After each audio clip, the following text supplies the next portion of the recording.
few websites. He's gonna tell you more about it. He's an award-winning optometrist, training and development consultant, global speaker, multi-published author, strategic innovator. As he believes he's a nice guy to be around, which today he's going to talk about the unlocking the growth potential of your optometric practice. Obi, are you here with us? Good day. How are you?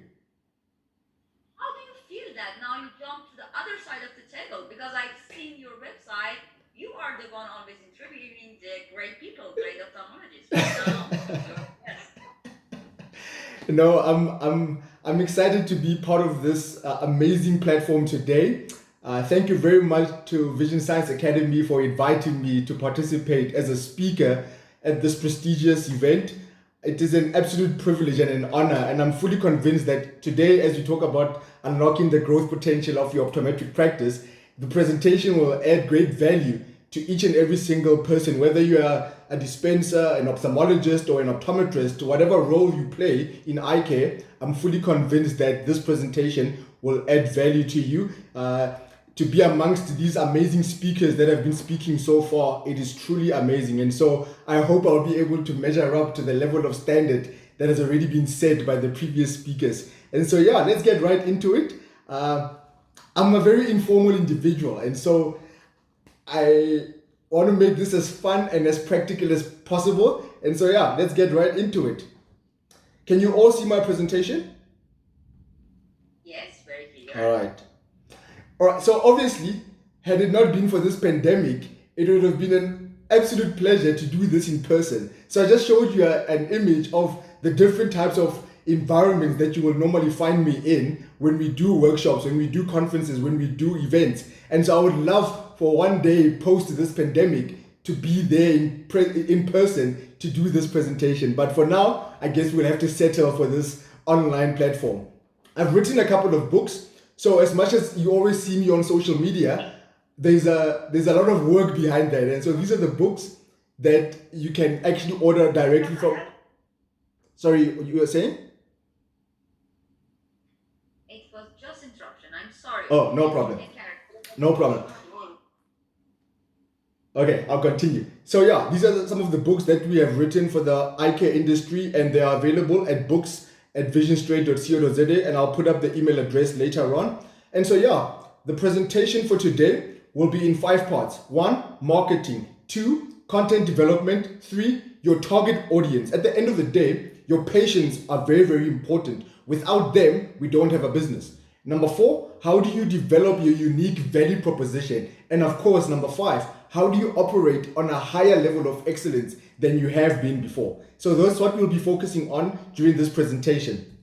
All right, so I wrote here on the slide that you're looking at that your business offering needs to be entrenched in patient minds and behaviors. And currently, patients are getting access to our businesses either as a direct referral, websites, social media. They are walking by in the area that your practice is located in, or you are using opportunities such as influencer marketing and so forth. Whatever method of communication that you are utilizing to connect or reach out to your patients, one thing is very, very important, that you have to focus on the experience that patients are going to get when they engage with your practice. So if a person makes an appointment with you and it's the first time that they're going to come to your practice to have their eyes examined, as a practice, you have to be thinking of this person that is coming to our practice for the very first time. What is it that we want them to experience? What is it that we need to do to exceed their expectations? And so it's very, very important that you as an entire practice have an awareness of what the patient requirements are, what the patient expectations are, so that with every single patient that comes into your practice, whether it's a first-time visitor, whether it's a follow-up visitor, or someone that has been at your practice for years, you need to have an awareness of, are we exceeding this person's expectation? Are we delivering way above the expectations and the requirements that they have? So as we go along this presentation, one thing that I want you to immediately put at the back of your mind is the patient experience. I'll give you an example. I attended a university lecture, university launch 3 years ago. And when I was registering online, the organization team that sent back confirmation of my registration, I received the message directly from the CEO. It felt so personal. It felt like the CEO knows who I am. The CEO of that organization is looking forward to come and see me at this event. So then the question that I had for you as practitioners listening into this is, when a person books, for example, the appointment to get their eyes tested online, you send a confirmation message that the appointment has been booked. Is it a generic message, or have you personalized that message where the message that you have written, it's from the optometrist saying, hi, and you specify the person's name. Hi, Dr. Mandal.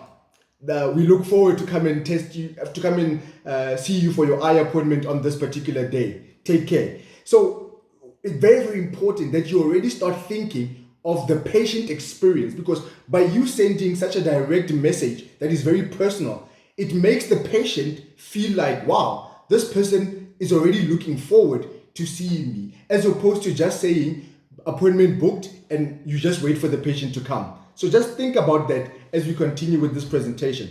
So yeah, the first one, marketing communication strategies. The slide that you're seeing right now, it's got various images of potential solutions that we can utilize from a marketing point of view. I will go to the bottom left image of the gentleman here. It's written here, thank you for choosing us. We value and appreciate your time. We are excited about giving you the best vision you have ever had.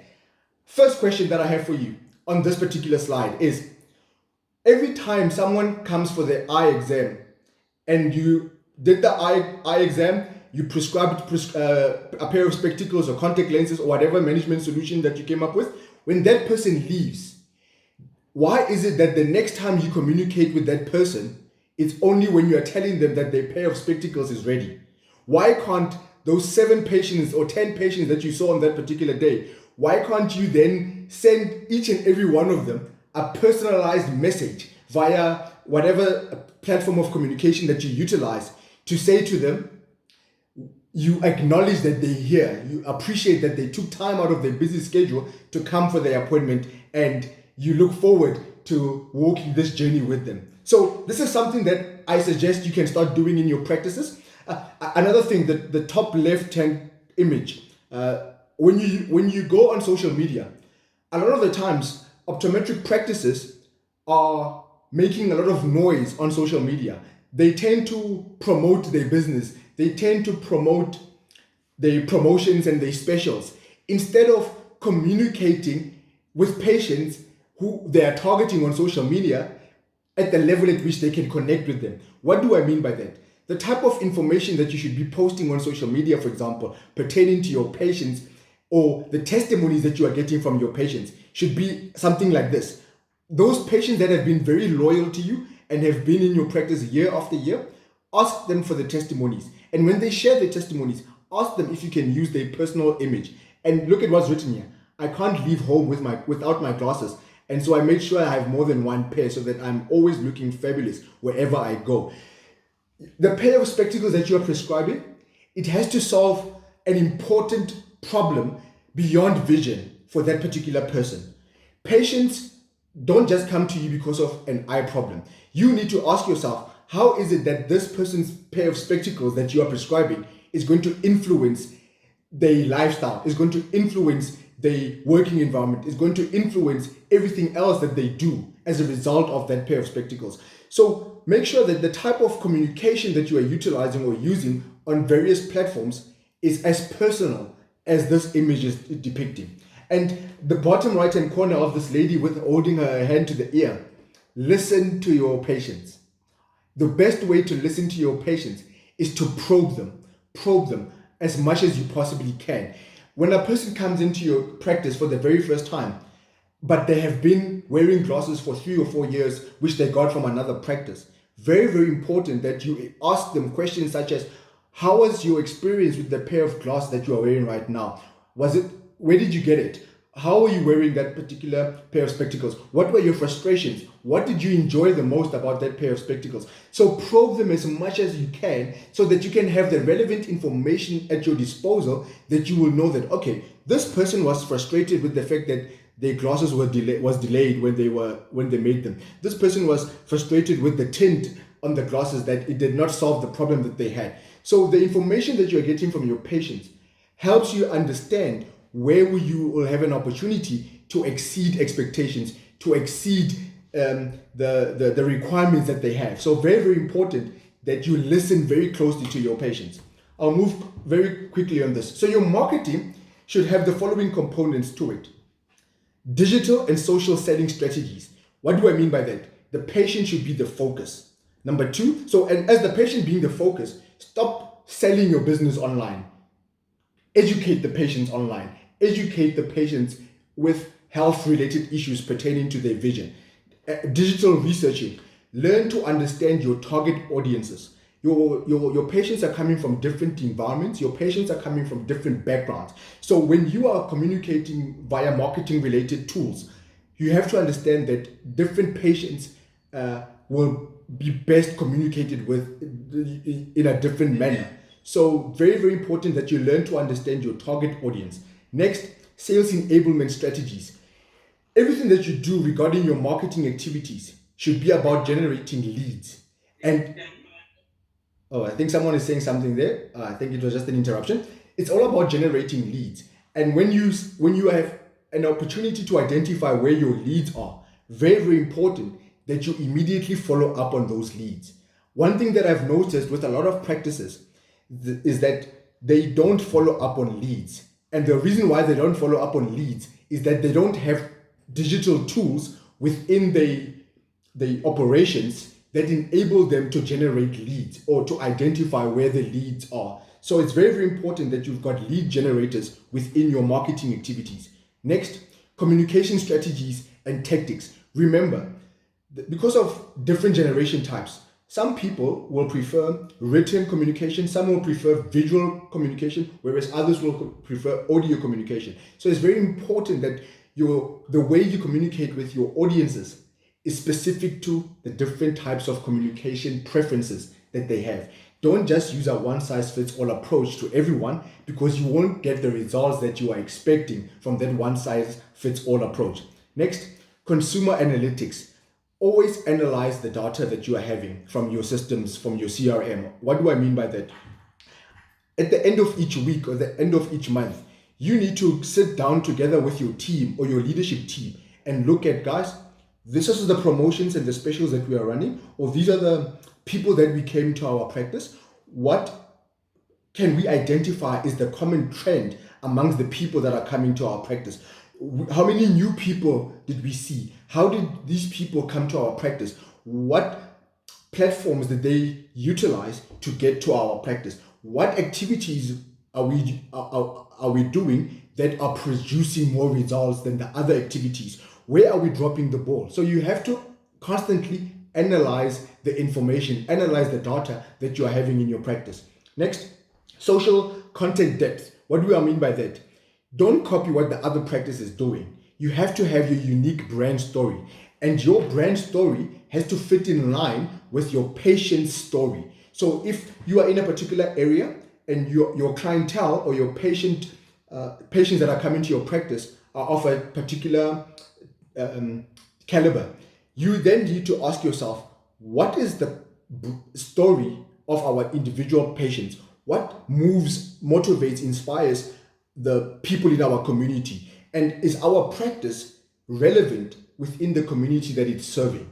So your brand story is not about how great your practice is, but it's a matter of these are the needs that our patients are having in our community where our practice is located. And this is the message that we are having in communicating that brand story to the patients. Very important. Next, digital sales messaging specific to the consumer. Whatever you do with regards to marketing, it's all about connecting. So it's a waste of time always communicating without connecting. And the only way to connect is to listen to your consumers. Listen very well to them. And lastly here, consumers needs to be, or patients needs to be engaged and not given sales pitches. And so the minute you find yourself having to sell something as opposed to saying, patient, this is what you came in complaining of, this is what our examination procedures has revealed, and these are the management solutions that we are highly recommending to you. This is what you will experience when you go with what we're recommending versus this is what you will experience if you don't go with what we are recommending. And here's is what we would best advise you to go with, and this is the reason why. That was not a sales pitch. That was clear instructions to the patient in terms of this is how life is without what you are recommending, that being that particular pair of spectacles, and this is what life will be like. So even if you're selling multiple pairs of spectacles, including contact lenses, sunglasses, whatever, each and every single part of that component for the management has to have a specific point of reference that you are connecting it with, and not just say we've got a promotion, buy one get one free, and you're just communicating that with the patient.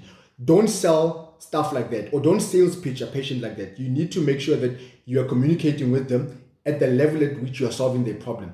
And marketing can be very overwhelming. So if you don't have a team or someone in your practice that is dedicated towards marketing activities, then make sure that you are working with a company that understand what your vision is for your practice, that will be able to handle your marketing activities. Because it's not a by the way thing. Yesterday we had a webinar on one of our platforms, and one of the doctors there, Dr. Joseph, he said something very powerful. He said that 20 to 30% of their revenue goes towards marketing related activities. Because at the end of the day, it's not about just retaining the patients that are in the practice, but you want to make sure that you are constantly, day after day, attracting new patients to the practice. All right, so a question that you might have for me right now would be, Obi, where do we start?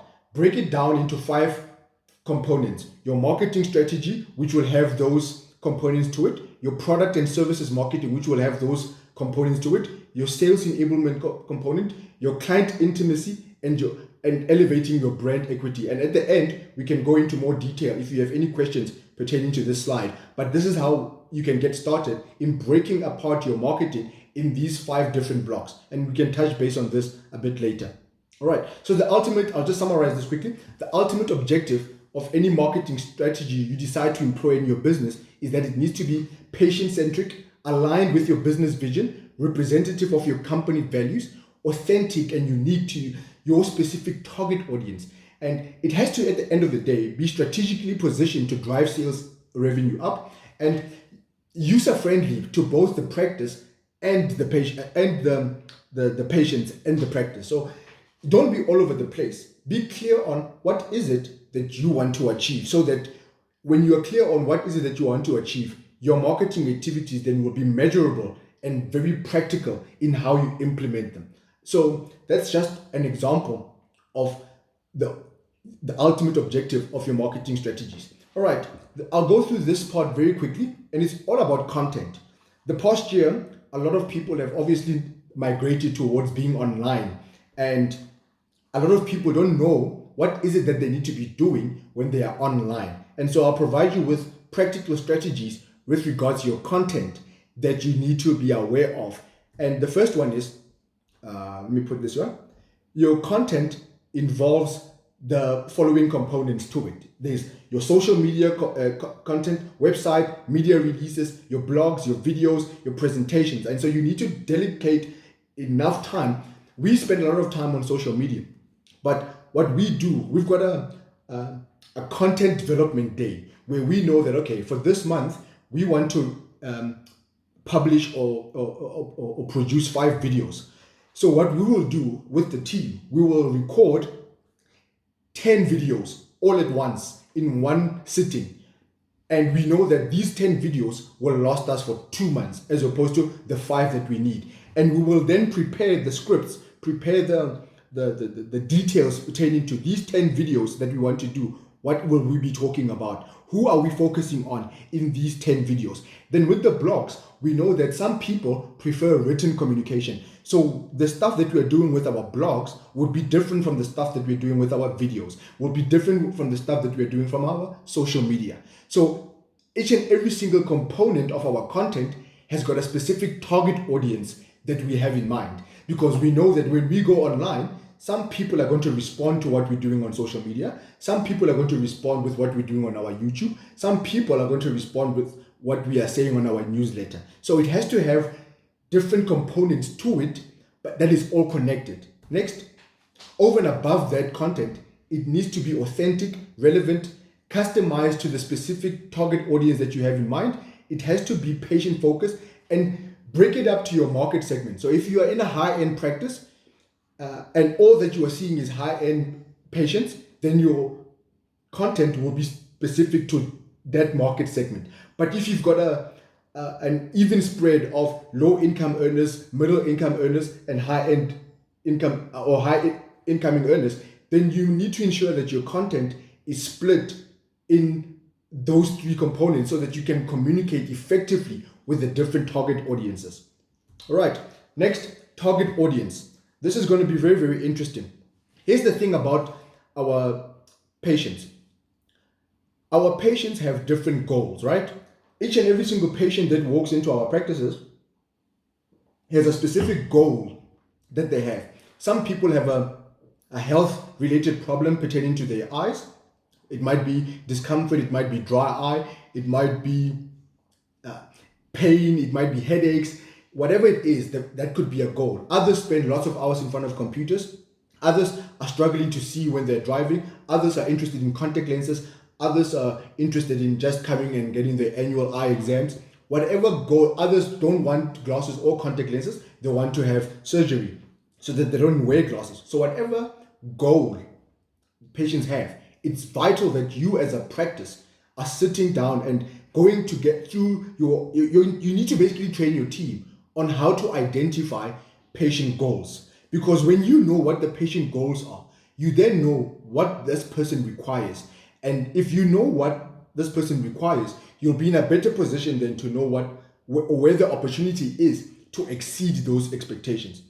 And so once you have identified the particular goal, what should then happen?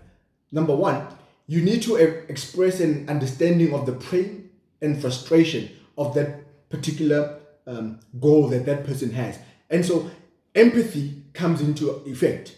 We've got this whole thing of being so quick to get to the retail part. So a person comes, says, I'm struggling to see at night. You do a quick examination and you are so quick to sell them the pair of spectacles. And then 2 years later or a year later, that person does not come back, or they end up wearing that particular pair of spectacles longer than they were supposed to. The best way to communicate that you have identified what the goal is to have empathy, express an understanding of that pain and frustration, and communicate with them that, you know what, you have complained about the following, and from what we have seen in our practice with the different types of patients that come to ours with a similar goal than you, is that these are the type of frustrations that they are experiencing as a result of what you are saying. Are you experiencing the same thing? The patient is going to say, yes, I actually go through that as well. So that already establishes that trust relationship between patient and doctor. The patient then is in a position to say, oh, okay, this guy or this doctor or this lady is not quick to just sell me a pair of spectacles. They are clear and they understand how frustrated I am. Next, like I said, an expression of empathy in the dilemma the patient faces leads them to trust you. And that's what we want. The quicker we can get people to trust us, the easier it becomes for them to go with whatever we recommend as a solution to their problem. So always remember that your job is to show empathy. That leads to trust. Trust leads them to go with whatever that you recommend. Next, remember that at the end of the day, patients want to be seen, heard, and understood. So no patient is going to come to you and talk about multiple pairs of spectacles. No patient is going to come to you and talk about sunglasses, contact lenses. Your management solutions involves multiple management options, right? So when you're communicating with a patient, and you need to train your team to do this as well, that once a patient says, this is at the beginning of the examination, when a person says, this is what I'm struggling with, at that point that you've already shown them that you understand what they're frustrated with, automatically then lay the foundation of what the potential management solutions will be from the start, so that it's not a surprise to them at the end of the examination when you tell them that the solution to their problem will involve two pairs of spectacles. The one pair will have this because they're going to use this pair of spectacles during these times. The second pair is going to have these coatings and is going to be used for these activities. Then we're going to introduce a pair of sunglasses, because this pair of sunglasses is going to have this tint on it and it's going to help you with this particular activity. And then the reason why we're recommending contact lenses to you is that the contact lenses are going to come and solve this particular problem.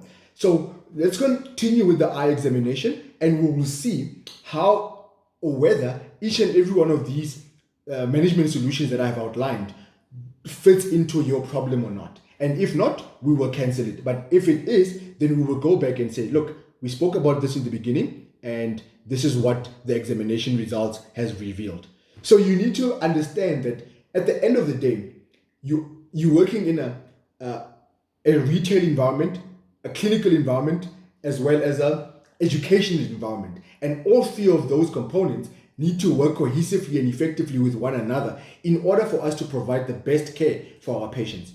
Next, once you've identified the internal problems, you have to constantly reassure them that you understand what they're going through and you are here to solve that problem.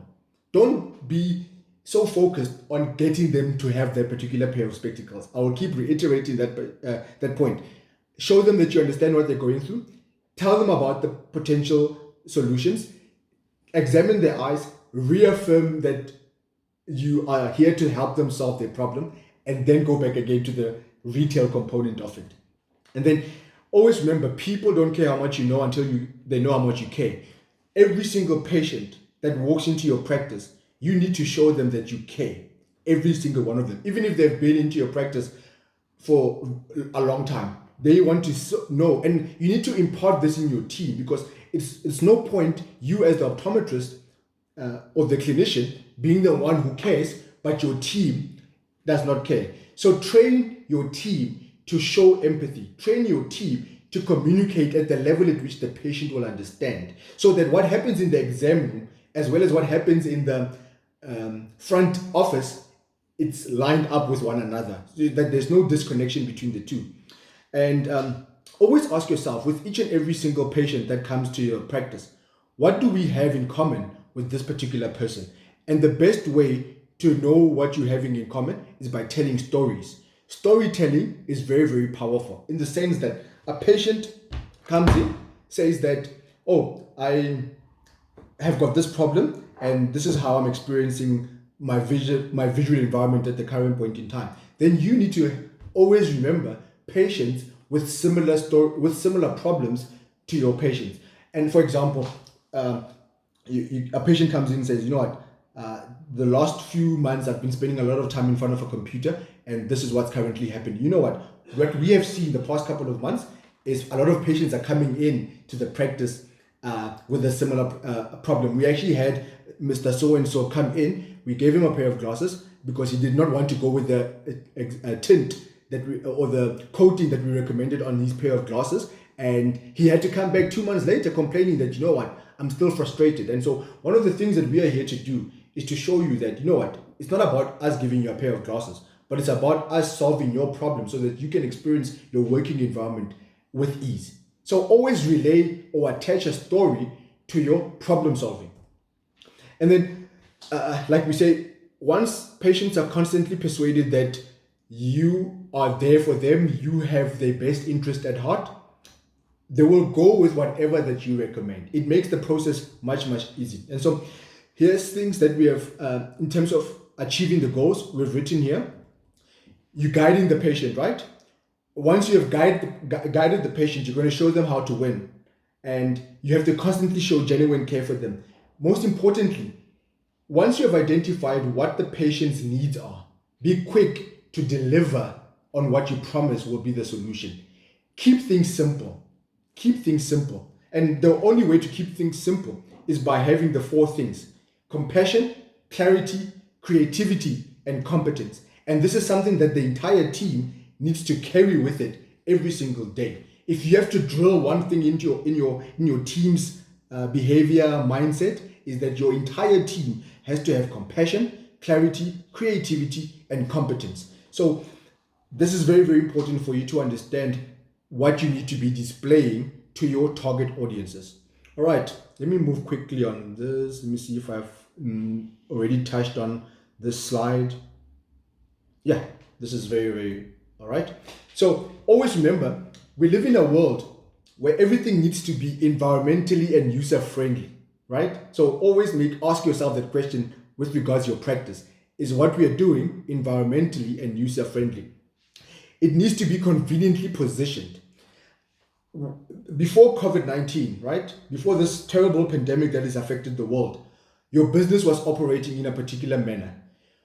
What have you done to conveniently position your practice in patients' needs in a manner in which when they need something from your business, they can easily access it or easily get it? Have you restructured various components of your business that have made the process of getting a pair of spectacles much easier than before? Question for yourself to ask. And then don't treat patients as a one size fits all. Make every patient feel like you are customizing the solution to them. So it's not about seeing 20 patients a day. It's a matter of the 10 patients that you've seen in that particular day. Does each and every one of them feel like you have customized the solution to them, irrespective of their level of income that they are receiving? And then next, like I said, easily accessible and available to purchase on various e-commerce platforms. So if you have not established, you might be in an environment where you say, my patients are not spending so much time on the internet and they're not utilizing online platforms. They might not be doing so right now, but a year from now, they'll be doing that. So constantly evolve your business, not for the now, but for what's going to be happening at a later stage. Think about it this way. A lot of practices delayed being online 2019, 2018, 2017. Then COVID-19 comes, and then they are forced to be online. And then by that stage, it's somehow too late. So always think about the things that you need to adjust and adapt in your practice. It's not solving your current problem. It's solving the problem that you're going to be having a year from now. All right. And like we said, it has to be practical, affordable, and most importantly, you have to always show the value. What will people be gaining if they go with what you're recommending versus what will they be losing if they go without? And that's basically what you need to be communicating with that. And then the second last part, how do you develop your unique value proposition, right? And these are 4 things that you need to be doing. You have to look at your business in this context. Now that it's a year post this pandemic, you have to ask yourself 4 questions. The first question, what in my business do I need to raise or do more of that I was not doing before? Next, what do I need to reduce in my business that is no longer beneficial to the outcomes that we want? What is it that we need to create completely from scratch that will benefit our business? Might not necessarily be now, but it will be a year from now. We will start seeing the fruits of that which we started creating. And what is it that we need to completely stop doing in our business that is actually taking us a step backwards? So you have to put these questions and discuss it with your team. Anything that you do in the business, do it together with your entire team, not in isolation. Because if it's in isolation, you won't get the buy-in of your team with regards to the implementation of the strategies that you implement.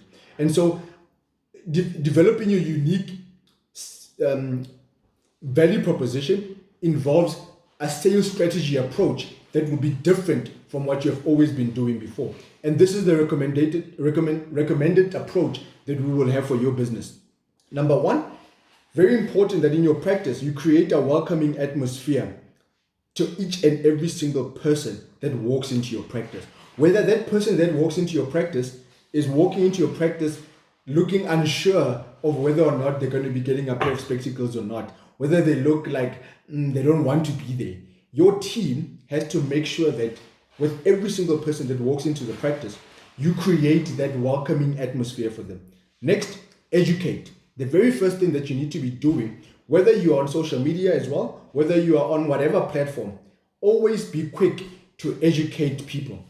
A person tells you what is wrong, your job is to say, this is why you're experiencing this problem. This is what the implications of not solving that problem will be, but this is what we can do about it. Even if someone calls the practice to make an appointment to ask your team, how much does it cost to have my eyes examined? Use that opportunity to educate the patient with regards what the eye examination procedures are going to be that will be involved will be like. So you need to have sales pitches, if I can put it that way, or sales scripts, not sales pitches, sales scripts, whether it be 30-second sales scripts or 1-minute sales scripts. What are the sales scripts for a person who's making an inquiry online? What are the sales scripts for a person that is phoning the practice? What are the sales scripts for a person that is coming into the practice for an inquiry? So education is very, very important.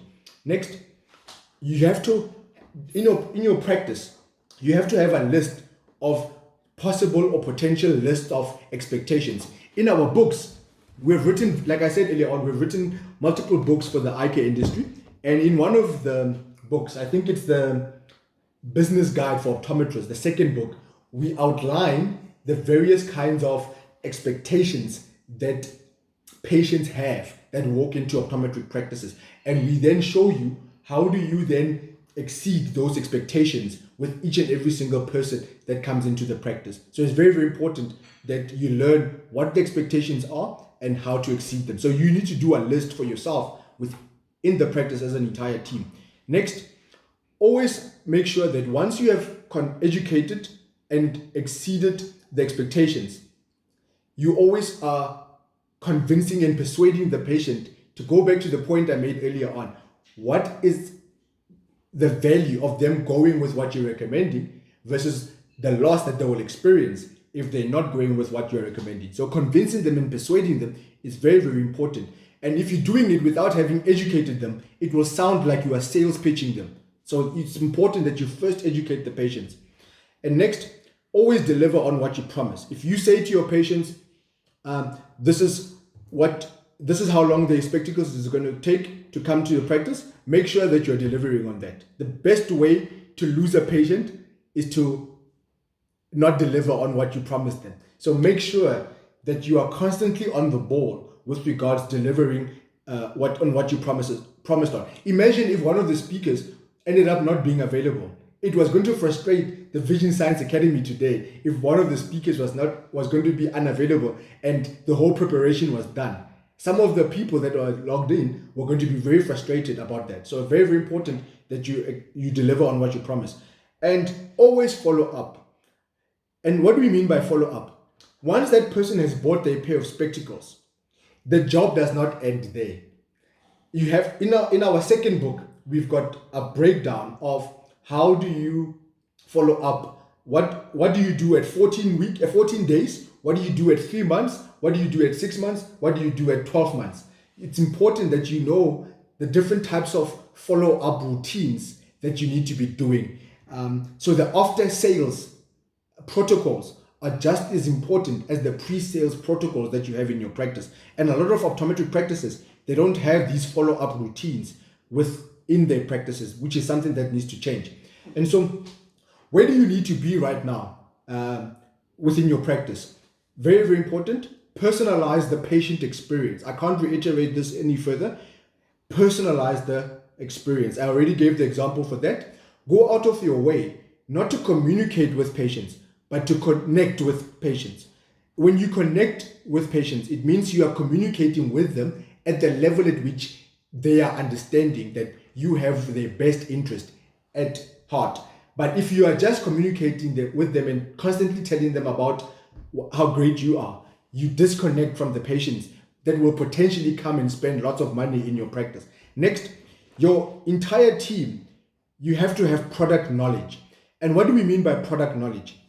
They need to know at a detailed level what are the product drawbacks are. When a new product from various suppliers comes into the market, your team needs to be able to communicate effectively the difference between the product that the particular patient was experiencing or using versus the new one that you are now recommending. And so if a person was wearing a particular anti-reflective coating on their previous pair of glasses for the last 6 years, and now you want to upgrade them, you will not be able to upgrade them if your entire team does not know their product information at the level at which the patient is going to be experiencing that particular product.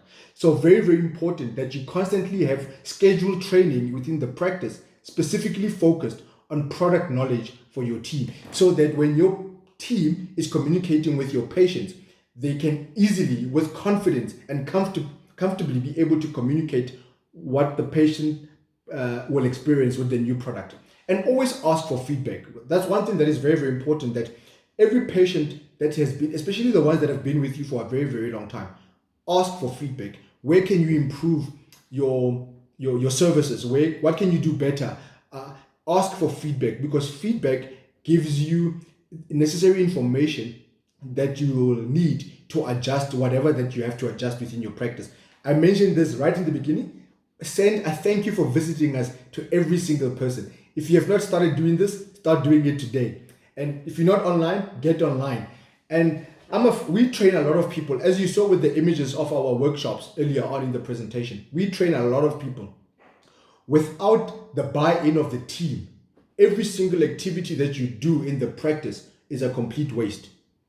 So if you are the boss and you are just having followers in the practice and you are not equipping your team to be leaders within your practice, all the other activities that you are doing will not be effective.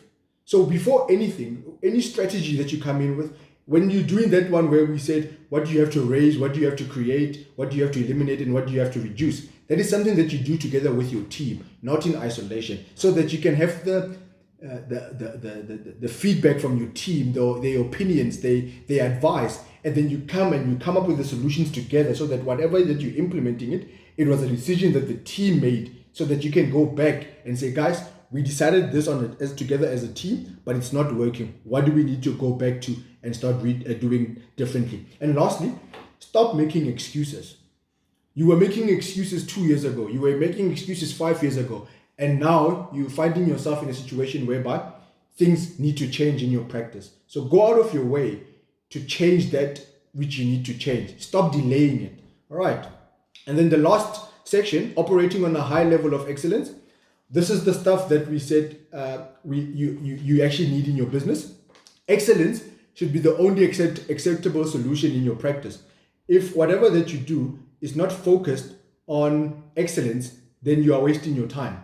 And how do you then establish that there is excellence within the practice? Strong leadership leads to strong teams. So develop the leadership capacity within your practice. Strengthen the communication within our practice. You have to sit together as a team and ask yourself to say, guys, are we still communicating effectively with our patients? Is that which we are saying to our patients, whether it be on whatever method or platform that we are using, is it still effective enough to get the results that we want? So strengthen the communication within the team. Always ask yourself, what sets your business apart from any other practice? If you can't answer that, then you're going to struggle to know how do you then operate at a high level of excellence. And here's the thing about excellence. It's not even about the practice, it's about the patient. What do you want the patient to always remember about your practice, about their experience? So always focus on that which you want the patient to remember, because what the patient remembers is what the patient will tell their network. It's what the patient will tell their family members. It's what the patient will tell their friends, their colleagues. So if you are not creating a memorable experience of excellence for the patient will not have anything to communicate with to their peers, to their family, and so forth. Know the expectations of every patient, every one of them. And then, I think someone was just having their speaker on. Always simplify your messages. Always ensure that there's an emotional appeal. There's an emotional appeal to everything that you do. Everything. So empathy, I keep going back to empathy because it is really the difference maker within your operations, within your activities. Can you please mute your microphone? I'm so sorry, Obi, for interrupting you. No problem. These things happen, don't stress. And the last thing, always cement your brand in patient minds. The best way to do that, like I said from the beginning, your brand story has to be in line with the patient story. If those two are not connected, you will miss out on so many opportunities that you can to convert first-time visitors to constant clients that will keep coming back to your practice for all their visual needs. And so, in order to do that, we talk about the red carpet experience. And the red carpet experience has to do with all these the things that we have listed here: service delivery excellence, patient-centric approach, value-driven solutions, strong leadership. And the whole thing about strong leadership, it's about accountability. In your team, learn to get to a point whereby anything that crops up in the practice that requires immediate attention, let the most senior person in the practice take the lead in that. And as a business owner, don't abdicate responsibility to your junior staff members. So there's a delay with regards to the pair of spectacles coming to the practice. Pick up the phone as the optometrist and make the call to the patient and literally take responsibility. Don't get to a point where you are blaming your staff members for things that are going wrong in the practice. The responsibility at the end of the day lies with you as the business owner. So strong leadership is so critical to that red carpet experience that you want patients to experience when they come to your practice. And be adaptable. Be adaptable. What do I mean by that?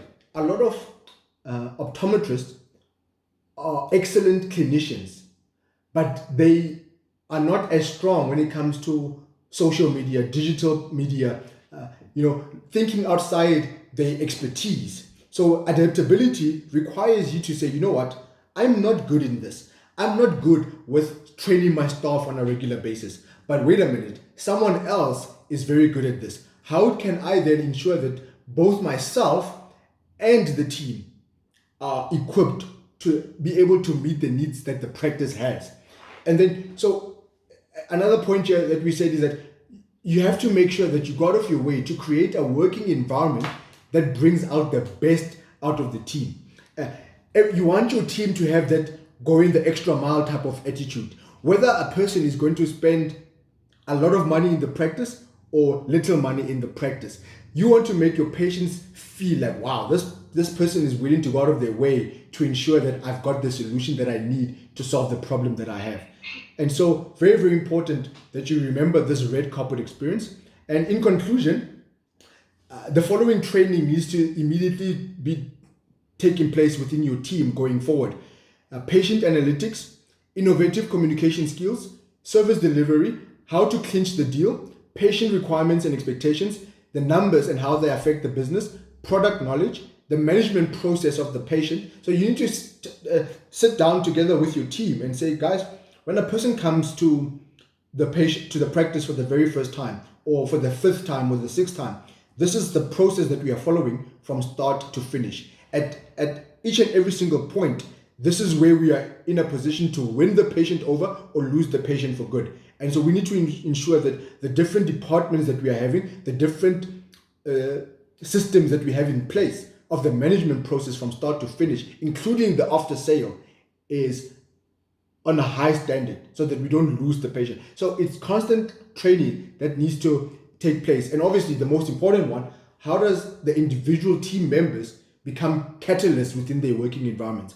And always remember, the team is always going to operate at the level at which you as the business owner are operating at.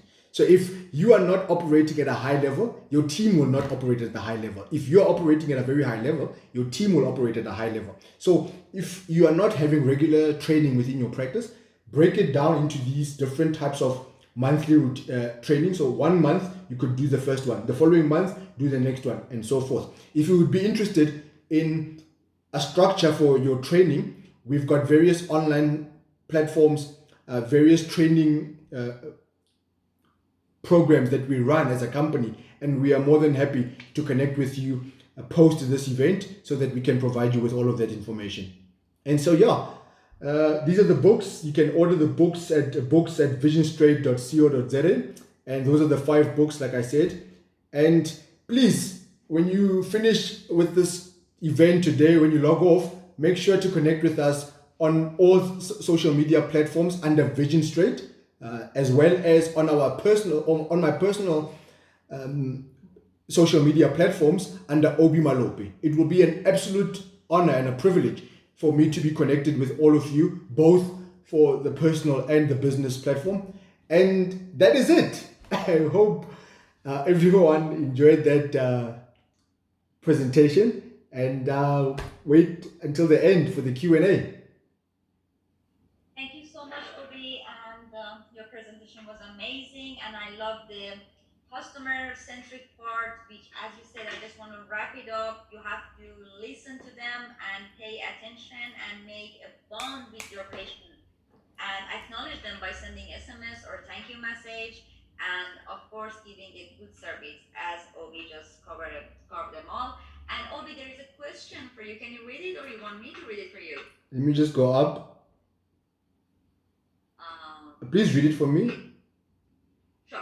Oh, here's it. Do you advise a follow-up call after 4 weeks of dispensing? Staff calling to find out how they're getting along with the new prescription. So I love this question. Very, very good question. Thank you very much for asking the question. This is what we recommend. 14 days after a person has received a pair of spectacles, it's important that in your practice, you already know in advance whether or not was this person a first-time wearer of that pair of spectacles or not. If it was a first-time wearer of that pair of spectacles, remember Mr. Singh, if I'm not mistaken, mentioned the collaboration between having an ophthalmic dispensing routine, that it influences the final results in terms of how patients are going to experience the product. So if the optometrist started the process in the examination room and did the correct handover to the dispensing team, the person that can do the follow-up after 14 days is either the dispenser or the optometrist. But with first-time visitors, or first-time wearers of spectacles, very, very important that the most senior person in the practice, optometrist or dispenser, follows up. If it's a person that has always been wearing spectacles, but you have upgraded them to a new pair of spectacles with different coatings, also important for you to follow up with that particular person. If it's someone that ordered the same thing and that they've been wearing for the last few years and there was nothing that changed, and just send that thank you message for visiting us in the practice. So you need to know the type of individual that came to the practice in order to know the type of follow-up that you need to do. Thank you, Obi. Oh. It was really nice having you today with us. Okay, and I hope you will stay with us till the end, because maybe further questions will come and we need you to answer them. Yes, no problem.